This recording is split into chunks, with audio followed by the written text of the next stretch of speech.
ராமனை தான் பாடினேன். நீங்களும் தெரிஞ்சுக்கோங்க, எப்பவும் ராமனை கூப்பிடு. ஆமாம், தேட்டருக்கு போகிறப்போ என் ஆத்துக்காரி பக்கத்தில் நின்று இந்த கையை பிடிச்சேன். கவலைப்படாது, ராமன் இருக்கான். அவன்கிட்ட சொன்னேன், உன்னை நான் இங்கேயே இறக்கி விட்டுட்டு போகிறேன்னு என் இதயத்துலேருந்து. ஏன்னா இங்கே தான் கத்தி வைக்க போகிறான், உன் மேலே பட்டுடும். அப்படி பழகு, கேளு. காலையில் பூஜை ராமனை கூப்பிடுவோம், ராமா என்னை காப்பாற்று, என் உடம்பை காப்பாற்று, உன் நாமாவை சொல்லணும், கூப்பிடு. என் ஆத்துக்காரி இவளுக்கு உடம்பை பார்த்துக்கோ, இவ என் பேச்சை கேட்கணும், நான் இவ பேச்சை கேட்கணும். ப்ரே பண்ணு. பையன் பொண்ணுக்கு வேண்டு, என் பிள்ளை பொண்ணு நன்னா படிக்கணும் ராமா, நீ கிருபை பண்ணு. பாடு, ஒரு ஜூ புஜூ கூப்பிடு. ஏ ராமா ரட்சி, என்னை காப்பாற்று, கூப்பிடு.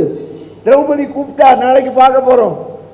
அவளை கூப்பிடு, என்ன பரிசுத்தப்படுத்தப்பட்ட ஆவியாக்கு, கூப்பிடு. பரிசுத்த அடைக்கலம்லாம் நம்ம வார்த்தை தெரியுமா? ராமாயணம் படி விபீஷண அடைக்கலப்படலம், புரிஞ்சுதா? அடைக்கலம் ஆரோக்கியம்லாம் நம்ம வார்த்தை. பட்டத்திரி சொல்றார் சார், ஆயுர் ஆரோக்கிய சௌக்கியம்.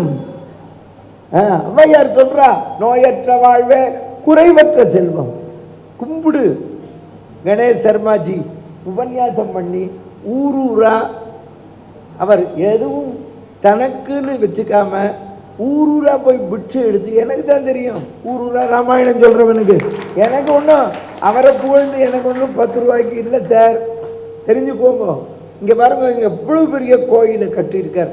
நம்ம காஞ்சிபுரத்தில் போய் பார்க்க வேண்டியவரை இங்கே கொண்டு வந்து வச்சிருக்கார் பாருங்க. இப்போ தான் காஞ்சிபுரம் பெரியவர் வந்தார், வந்து சேவிச்சுட்டு போறார். நம்ம கொடுத்து வச்சிருக்கோமே சென்னையில். யோஜனை பண்ணுங்க, நமக்கு குரு தெய்வத்தை காமிச்சவர், நமக்கு குரு ஆச்சாரியன். தெய்வத்தை விட ஒஸ்தி குரு. ஆமா, குரு தெய்வத்தை கூட நிந்திக்கலாம், குருவை நிந்திக்கப்படாது. நமக்கு குரு தான் வழிகாட்டி, தெய்வத்திட்ட கொண்டு சேர்ப்பார். வேதம் சொல்றதே, மாதிரு தேவோ பவா, பித்ரு தேவோ பவா, ஆச்சாரிய தேவோ பவா, தெய்வ தேவோ பவான்னு சொல்லல. சொல்லுதா? எங்க சொல்லுது? ஆச்சாரியன், அம்மா அப்பாவும் தான் ஆச்சாரியன் தான் தெய்வத்தை காட்டுறான். இப்ப மீனாட்சிக்கு குருவா காமிச்சா சிவனை. மீனாட்சி எங்க கல்யாணம் பண்ணிட்டா. அதனால தான் மீனாட்சி பக்தன் ஒருத்தன் கேட்டான் மீனாட்சி. அந்த மீனாட்சியை தான் அர்ஜுனன் சேவிச்சான். அந்த ஊர் ராஜா பொண்ணை கல்யாணம் பண்ணா, பையனை பெற்றான், ஸ்வீகாரம் கொடுத்தான் அந்த ராஜாக்கு.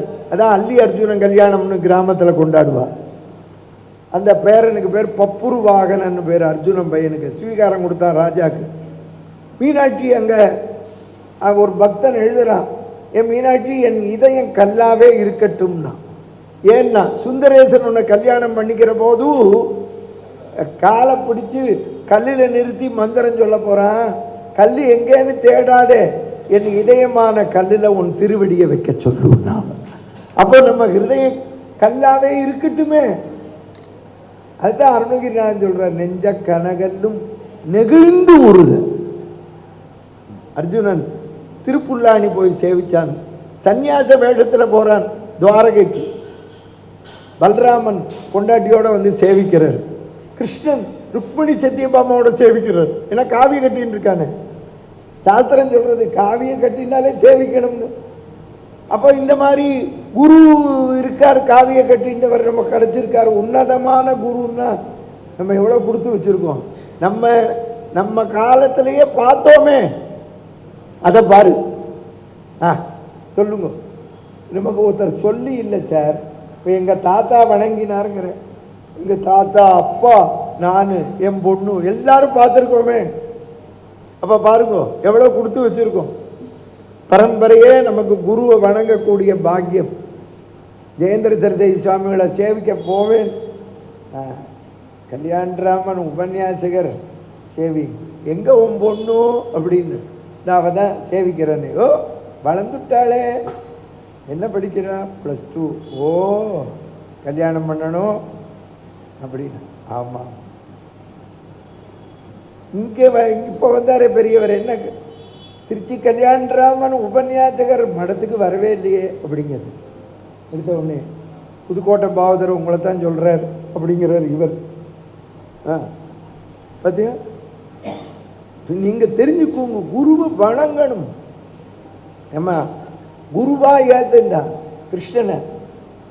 அப்போ தான் கிருஷ்ணர் சொல்கிறார் பலராமன் நாட்டு, இந்த சாமிகளுக்கு நம்ம தங்கை கல்யாணால பணிவிட பண்ண சொல்லுவோம்னு பலராமன் சொல்கிறார் கிருஷ்ணர்கிட்ட. நம்ம குந்தி தேவி நம்ம அத்தை துருவாசருக்கு பணிவிட பண்ணா கல்யாணம் ஆச்சுன்னா கிருஷ்ணர் ஒன்று, அது வயசான சாமிகள், இது எவ்வன சாமியார், பிரச்சனை ஆகிடும், பார்த்துப்போம்னு. அவருக்கு தெரியும் அர்ஜுனன் தான் வந்திருக்காங்க. சபை அரண்மனையில் கூட்டின்னு போனார். சுபத்திரை தான் எல்லா கைங்கரியும் பண்ணான். பூவெல்லாம் பறித்து பழமெல்லாம் வச்சு எல்லாம் அபிஷேக சாமான் எல்லாம் கொடுத்தா. எப்போவுமே பழக்கம் அதிகமாக அதிகமாக மரியாதை குறையும். தெரியுமா உங்களுக்கு? நம்ம மாத்திர பாருங்க, கல்யாணம் ஆன புதுசில் பொம்மனாட்டி புக்காத்துலம்பா. அப்புறம் 10 வருஷம் ஆகிடுச்சுன்னா இதுக்கு வீட்டுக்கு வாக்கப்பட்டு என்னத்தை கண்டேன்பா.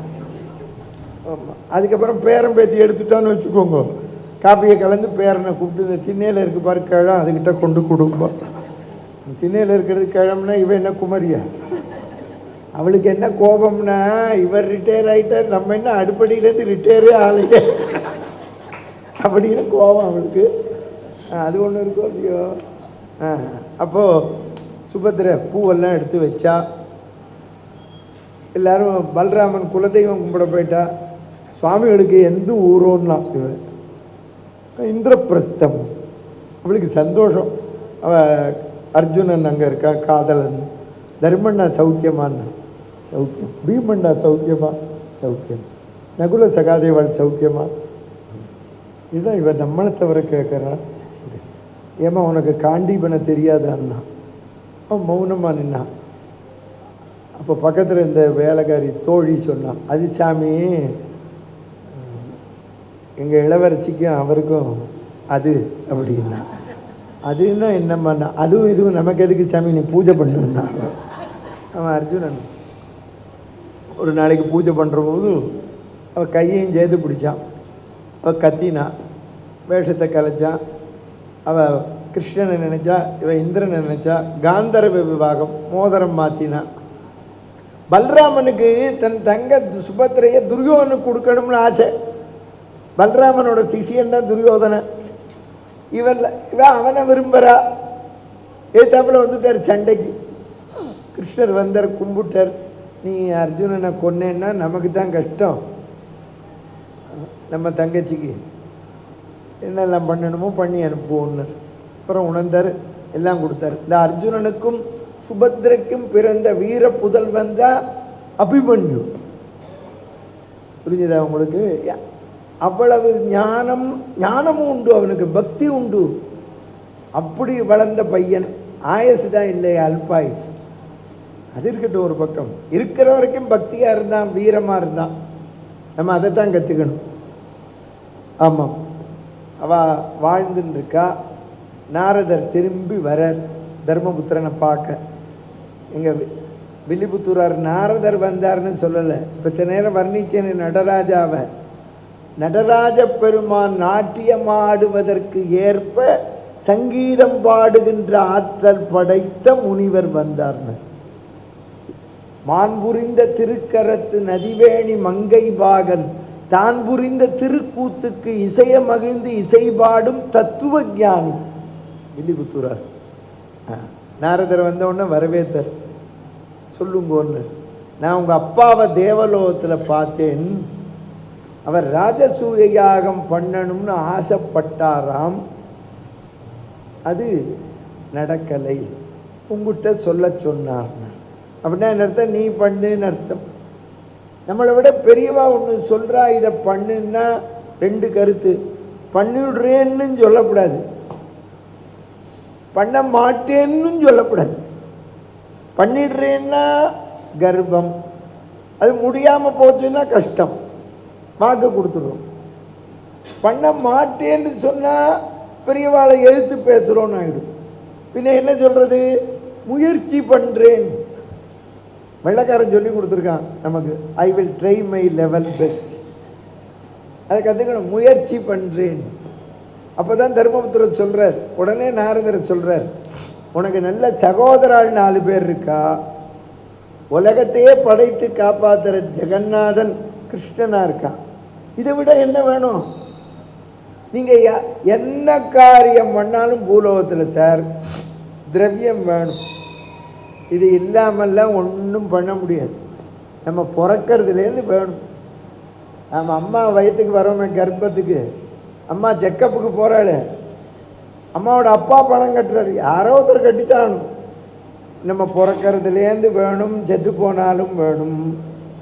சாஸ்திரமே உண்டு, வைத்தியன் செத்தா விட்டுருவான், வைதிகன் செத்தாலும் விட மாட்டான்.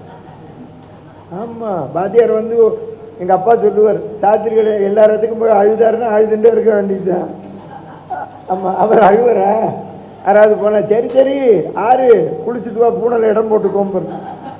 ஆமாம், அவர் மந்திரம் சொல்கிறதுக்கு இரணிய கர்ப்பஸ்தம் வேணும். அங்கே ஒருத்தர் இருக்கா, கர்மா பண்ணுற போது அவனும் பணம் கேட்பான். செத்து போனால தெவஸ்துக்கும் வேணும். அம்மா நீ எப்பவும் வேணும் சார். நம்ம இருந்தாலும் வேணும், போனாலும் வேணும். தனம் இல்லாமல் ஒன்றும் பண்ண முடியாது. இவன் ஃபேஸ்புக்கில் சில பேர் தப்பாக போடுறா, நான் பதிலே கொடுத்தேன். பணம் முக்கியமாக குணம் முக்கியமாக? வெறும் குணம்லாம் எடுப்படாது. நம்ம குழந்தைய கொஞ்சம் பேரம் பேத்தி என்ன, இப்போ கல்யாணம் நம்ம வெளியூர் போயிட்டு வரேன்னா சாக்லேட்டு வாங்கிட்டு வரணும், பட்சணம் வாங்கிட்டு வரணும், மாம்பழம் வாழைப்பழம் எல்லாத்தையும் எடுத்துன்னு வந்து கொடுப்பேன் குழந்தைகிட்ட, பேரம் பேத்தி எல்லாம். அப்போ தான் தாத்தா இப்படின்னு கொஞ்சம் தாத்தான்னு ஏன் கூப்பிடுறது? தாத்தாங்கிறது புரிஞ்சதா உனக்கு? ஆமாம், ஏதாவது கொடுத்தா தான் சார், நீ யாராக இருந்தாலும். ஆமாம், ஒருத்தன் லவ் பண்ணுறான் ஒத்தியன்னா ஐஸ்கிரீம் வாங்கி தரணும். ஆமாம், சினிமா கூட்டின்னு போகணும். ஆமாம், இல்லைன்னா லவ் யூ சொல்ல மாட்டான். கல்யாணம் ஆச்சு எல்லாம் வாங்கி தரணும், புடவை வாங்கி தரணும், நகை வாங்கி தரணும், எல்லாம் பண்ணணும். எதுக்குடி இப்போ புடவை கேட்குற? உங்கள் அப்பா தான் இவ்வளோ வாங்கி கொடுத்துருக்காளேன்னா, உங்களை எது கல்யாணம் பண்ணிட்டேன்பா. ஆமாம் கேட்போம். திரவியம் வேணும். நிறைய பொருள் கொண்டு வந்தவன் அந்த 4 பேர்லேயே அர்ஜுனன். அதனால தான் அவனுக்கு பேர் தனஞ்சயன். நிரம்ப பொருள். இப்போ இந்த கோயில் கட்டியிருக்காருன்னா தனம் இல்லாமல் முடியாது. அதை விட வேடிக்கை, கோயில் கட்டி கும்பாபிஷேகம் பண்ணால் போகாது, தினம் பூஜை பண்ணணும், மெயின்டைன் பண்ணணும், பிரசாதம் போடணும். அப்படி எவ்வளவு இருக்கு. நம்ம பாட்டுக்கு சொல்லிடுவோம், பாலுவர்கள் அவனும் கட்டின்னு இருக்கான் மதுரையில், தெரியுமா உங்களுக்கு? ஆமாம், தினமும் 300 பேருக்கு சாப்பாடு போடுறான். அப்புறம் வியாழக்கிழமை, இன்னைக்கு நேற்றுக்கு வியாழன் பூஜை ஆகிடுதா, அன்னைக்கு குரு பூஜைன்னு பண்ணுறான் பரமாச்சாரியாருக்கு. சூப்பராக பிரசாதம், புளியோரை, தயிர் சாதம், வெண்பொங்கல், சுண்டல். ஆமாம், என்ன தான் உபன்யாசம் வைப்பான். 15 நாள் இல்லை, 1 மாதம் இல்லை, நான் என்ன டேட்டு தரேன்னே வைப்பான். ஆமாம், நேற்றுக்கு அவனை ஹிந்து பேப்பரில் பெருசாக போட்டிருந்தான். ஆமாம், அவன் பண்ணுறதை பற்றி அக்ஷய அனுஷத்தின் அக்ஷய பாத்திரம்னு வச்சுருக்கான் பெரியவருக்கு. அவன் காஞ்சிபுரத்தில் பெரியவர் இருக்கிற போதே நிருபராக இருந்து தொண்டு பண்ணியிருக்கான். ஆமாம், தெரிஞ்சுக்கோங்க. ஒரு தடவை நான் ராஜபாளையத்தில் 15 நாள் தேதி கொடுத்தேன். ட்ரெயினுக்கு வந்துட்டேன், பொதிகை எக்ஸ்பிரஸ். ஆட்டோவில் வரும்போது ஃபோன் வருது ராஜபாளையத்துலேருந்து, எங்கள் தலைவர் காலமாயிட்டார், ப்ரோக்ராமை போஸ்ட்போன் பண்ணுறோம்னு. ட்ரெயினுக்கு வந்தாச்சுண்ணா எக்மோர். பாலுக்கு ஃபோன் பண்ணேன், என்னடா பாலு இந்த மாதிரி பண்ணிட்டான்னு. 5 நிமிஷம் ஃபோனை கட் பண்ணுங்கண்ணா. நேராக மதன கோபால் சாமி கோளுக்கு போனால் ஈவோட்டை கேட்டான், இருக்குது 15 நாள் நடத்துங்கண்ணா. அண்ணா நீங்கள் மதுரையில் இறங்கிடுங்கண்ணா. ராத்திரியோட ராத்திரியாக வால் போஸ்ட்டு ஒட்டி பத்திரிக்கை அடித்து தினமலரில் போட்டு மறுநாள் பார்த்தா 1000 பேர் உட்காந்துருக்கான். தெரியுமா உங்களுக்கு? ஏற்பாடு பண்ணுறதுல கிங்கு. இப்போ தான் அவனுக்கு 60 ஆச்சு. தெரியுமா உங்களுக்கு? நம்ம அவனுக்கு நல்லா ஆத்துக்காரி, அவள் ஸ்கூலில் டீச்சராக இருக்கான். அவன் பொண்ணு நல்லா படித்து வரணும், நல்ல மாப்பிள்ளை வரணும். வா வா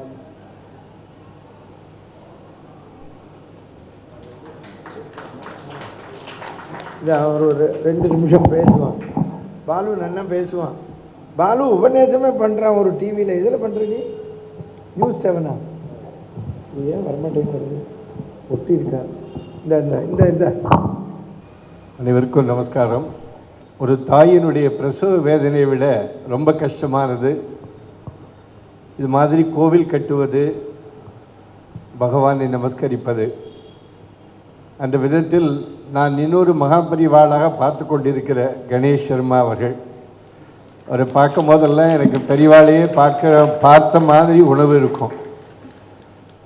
அவர் கட்டி இருக்கிற இந்த அற்புதமான திருக்கோவில், பெரிவா பற்றிய திருக்கோவில், இப்படி உள்ளே வருகிற பொழுது போன 2 மாதத்துக்கு முன்னாடி நானாக வந்து பார்த்துட்டு போனேன்.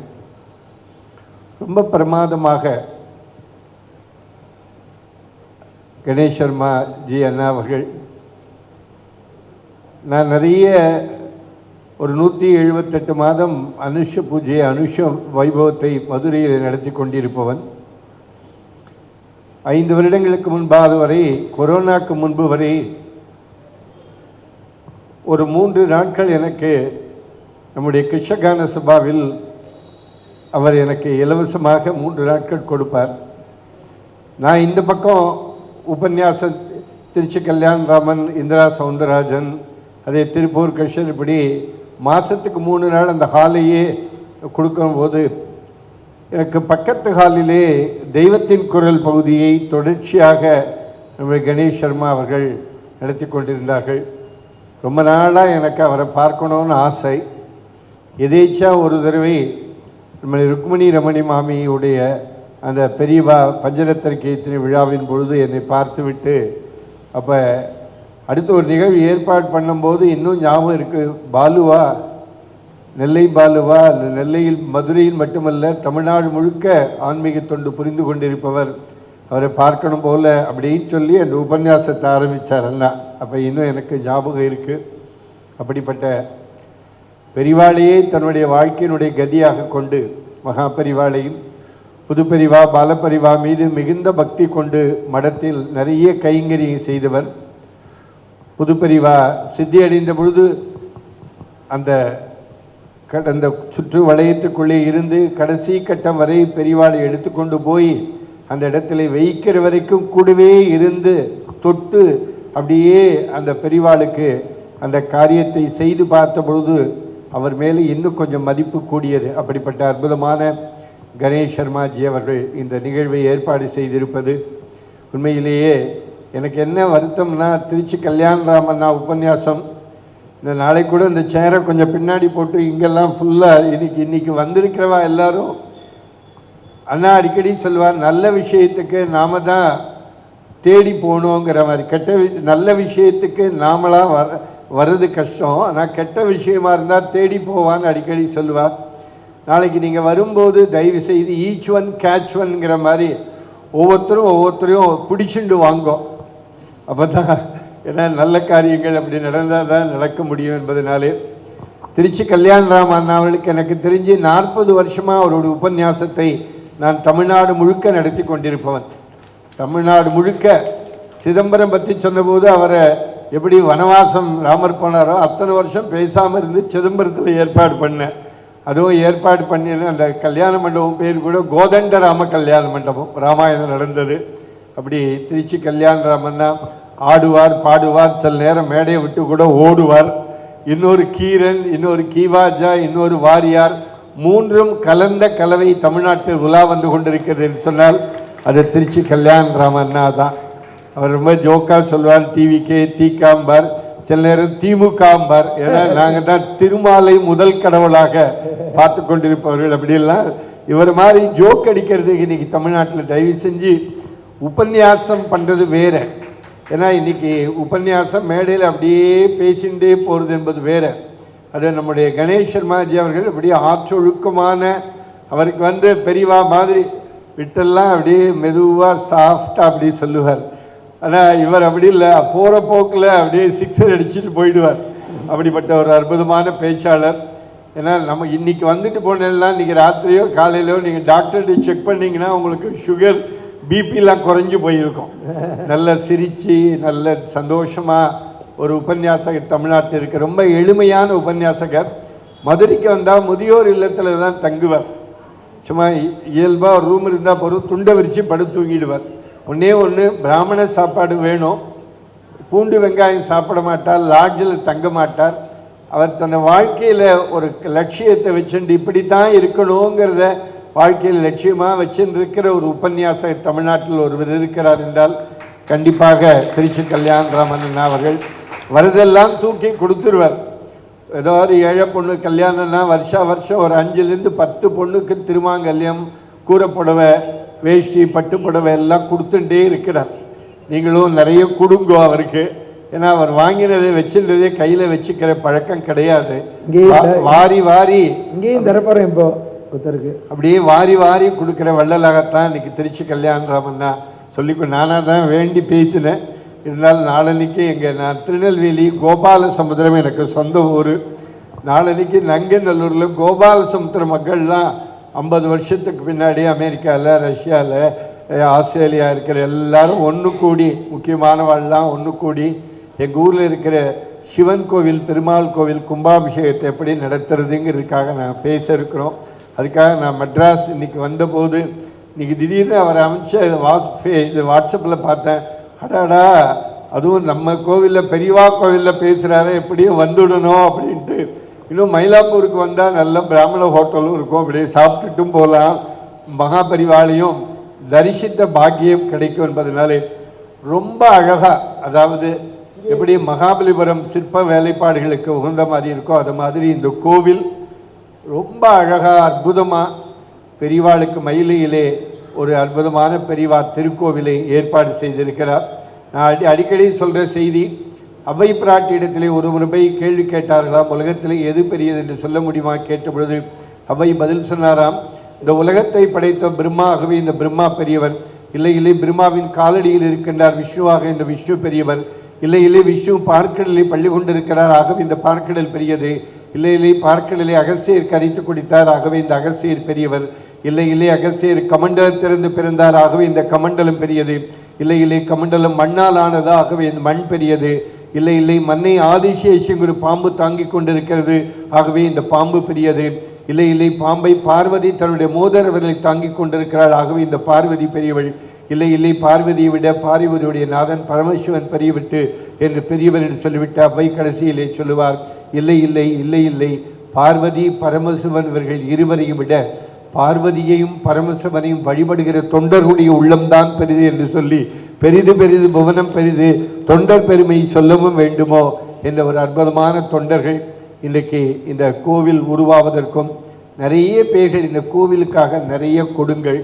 ஏனென்றால் நித்திய பூஜை, ஏன்னா ஒரு கோவில் உங்களுக்கு தெரியும், தொடர்ச்சியாக இந்த கோவிலை பராமரிப்பது என்பது இவர் மட்டுமல்ல, இவர் பின்னாலும் பல நூற்றாண்டு காலம் இந்த மயிலை மகாபரிவா திருக்கோவில் எப்பொழுதும் நல்ல அற்புதமாக இருக்க வேண்டும் என்று எல்லாம் வல்ல ஸ்ரீ மகாபரிவரை நான் 87லேருந்து 2000 வரைக்கும் காஞ்சிபுரத்தில் பத்திரிகையாளர் நான் இருந்த பொழுது நிறைய முறை பெரிவாளை தரிசிக்கிற பாக்கியம்.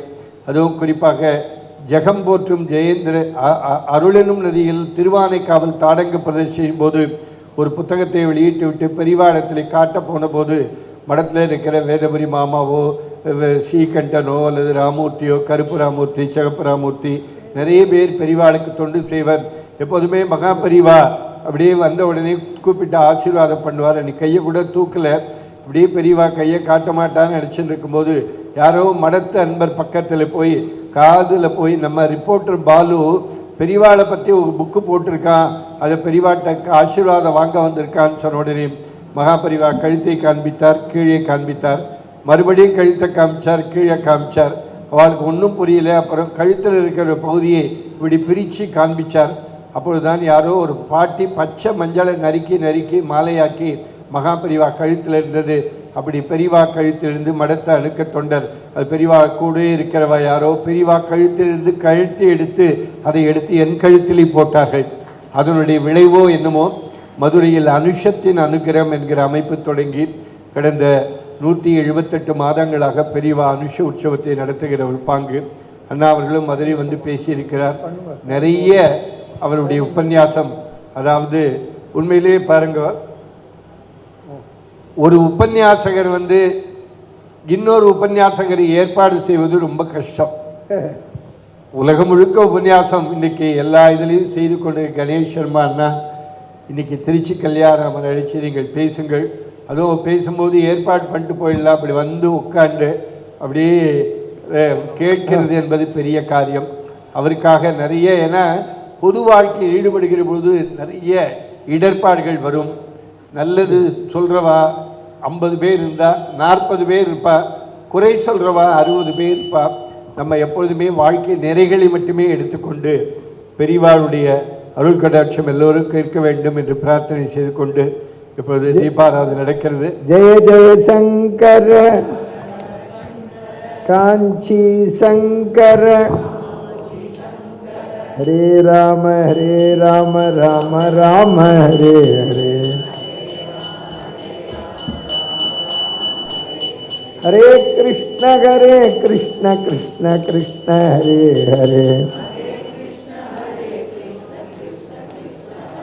நாளைக்கு திரௌபதி மான சம்ரட்சணம், அங்கே பூஜை ஆனவுடனே ஆரம்பிச்சிருவோம். நம்ம பார்வதி பதயே ஜானகி காந்த ஸ்மரணே சதா சர்வத்திர கோவிந்த நாம சங்கீர்த்தனம். காஞ்சி மகா பெரியவர் சுவாமிக்கு ஜெய். வீர தீர சூர ஆஞ்சநேய சுவாமிக்கு. அஞ்சிலே ஒன்று பெற்றான் அஞ்சிலே ஒன்றை தாவி அஞ்சிலே ஒன்று ஆறாக ஆரியர்க்காய் ஏகி அஞ்சிலே ஒன்று பெற்ற அனங்கை கண்ட எல்லார் ஊரில் அஞ்சிலே ஒன்றை வைத்தான் அவனும் எடுத்து காப்பான். ராதே கிருஷ்ணா.